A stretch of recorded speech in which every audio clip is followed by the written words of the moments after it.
Antes de saludarte, quiero agradecerte, Said Badwan, enormemente, @el hombre robot, porque ¿qué tal, Fernanda? Es una inercia importante hacia cuestiones muy positivas para México. No solo desde una trinchera, sino de todas. El fin de semana, el sábado, te hablé para que por favor pudieras atender a un chavo que está pues buscando oportunidades, aprender lo que tú sabes. Es un mexicano rifadito, pero todavía no tiene la oportunidad de ser rifado porque no lo ha podido demostrar. Y tú, como parte del programa ¿Qué tal, Fernanda?, le abres las puertas. Yo te agradezco enormemente, así como yo le he abierto las puertas a otro y Trueba le ayuda con no sé quién. Y así ayudamos todo el equipo de ¿Qué tal, Fernanda? Por lo menos a uno, a dos, a tres, a 10. De este espacio han salido, por ejemplo, más de 6, 7 becarios que tienen ya puestos muy importantes y que me da mucho gusto. Y esto es una forma de ayudar a los chavos y a las chavas de hoy, nuestros mexicanos rifados. Gracias, Said Badwan, @el hombre robot. Y bueno, vamos a hablar del origen de los premios Nobel, aprovechando el reciente anuncio del primer premio Nobel compartido únicamente por mujeres, que fue un éxito maravilloso. Y quiero hablar un poco contigo de la historia, escucharte sobre la historia de este premio tan importante. Hola Fer, así es. Pues bueno, lo que ocurre con este premio Nobel de Química, que es compartido únicamente por mujeres, es el primero en la historia y bueno, es un tema súper interesante.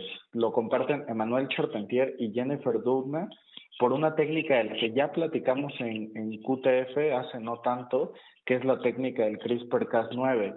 Hablábamos de esta técnica que se inventa en 2012, que sirve como pues le llaman ahora unas tijeras moleculares que permiten cortar el ADN y hacer que se mezcle para hacer pues edición genética muy fácil. Lo que antes era prácticamente imposible, hoy día se puede hacer. Entonces, esta edición ha sido muy criticada por temas bioéticos, etcétera, pero también puede ayudar a muchas cosas, ¿no? Por ejemplo, se podría usar para que una persona decidiera durante su vida cambiar el color de sus ojos, o se está usando hoy día para hacer cosas como tratar la distrofia muscular, hepatitis B, y pues espera que pueda incluso crear mecanismos para resistencia al cáncer. Esta técnica surge de que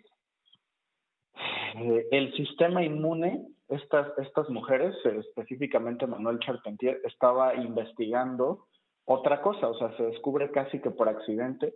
Emmanuel Charpentier estaba buscando pues cómo funcionaba el sistema inmunológico de ciertas bacterias, porque pues como sabemos, las bacterias, a pesar de que pues son organismos unicelulares algunos, pues igual tienen que tener un sistema inmunológico, y a diferencia de los humanos, que pues son un montón de células que ya conocemos, que todos hemos estudiado en la escuela, ¿no? Y que tenemos los glóbulos blancos y que encapsulan las amenazas que vienen de fuera y que por eso tenemos temperatura, etcétera. Pues las bacterias no pueden tener células específicas en un sistema pluricelular que las protejan. Entonces, ¿cómo funcionaba su sistema inmune? Y ahí es cuando se dan cuenta que lo que tenían que hacer las bacterias era poder, para protegerse de los virus específicamente, ahora que es un virus la cosa a la que más le tiene miedo a toda la humanidad, que lo que tenían que hacer las bacterias era poder reconfigurar su secuencia genética para sacar a los virus que se metían en ella y poder seguir siendo lo que son, bacterias, y no infectarse y servir como caldo de cultivo para virus. Que si esto no funcionara así, la verdad es que qué miedo, qué horrible sería el mundo si los virus se multiplicaran en bacterias, porque las bacterias son buenísimas para multiplicarse. De hecho, hoy día las usamos modificando su código genético, por ejemplo, para producir insulina en laboratorio. Cosas que antes se requería de matar a un montón de cerditos para sacarles la sustancia de su cuerpo y podérsela dar a humanos, pues hoy día eso ya no es necesario, ya no se necesita toda esa crueldad contra los cerditos, simplemente se modifica el genoma de estas bacterias, se cultivan, se multiplican en un laboratorio y después se cultiva pues lo que se necesita para producir este medicamento de insulina para personas con diabetes. Entonces, la verdad es que muy merecido este premio Nobel, y pues tiene una historia un poco machista este premio, que es un poco tal vez comparable con la época y los orígenes de este mismo premio, porque en realidad es una historia súper interesante, Fer. Alfred Nobel, que es quien inicia los premios Nobel, o sea, no son Nobel de nuevo, sino que es Nobel con B de burro, como el nombre de esta persona, fue una persona que en vida conocían como el mercader de la muerte. Era una persona muy criticada, y fue extraordinariamente criticada porque pues trabajaba intentando crear explosivos y controlarlos, que pues evidentemente sus mayores clientes eran pues ejércitos y se usaba para temas bélicos. Él trabaja con la nitroglicerina y es el inventor de la dinamita, y así es como se hace rico, con las patentes y comercialización de su invento, la dinamita, que se usa también en minas y otras cosas, pero pues la mayoría de su dinero viene de la guerra, ¿no? Entonces le llamaban el mercader de la muerte, y fue muy, muy criticado porque durante el desarrollo hubieron ciertos accidentes y ciertas cosas en el que, pues junto a varias otras personas, muere su hermano durante el desarrollo de esta tecnología de la dinamita. Y es que entonces se cree, es así como el chisme histórico científico, que en realidad todo este tema de iniciar los premios Nobel y de intentar redimirse, y por eso las categorías, ¿no?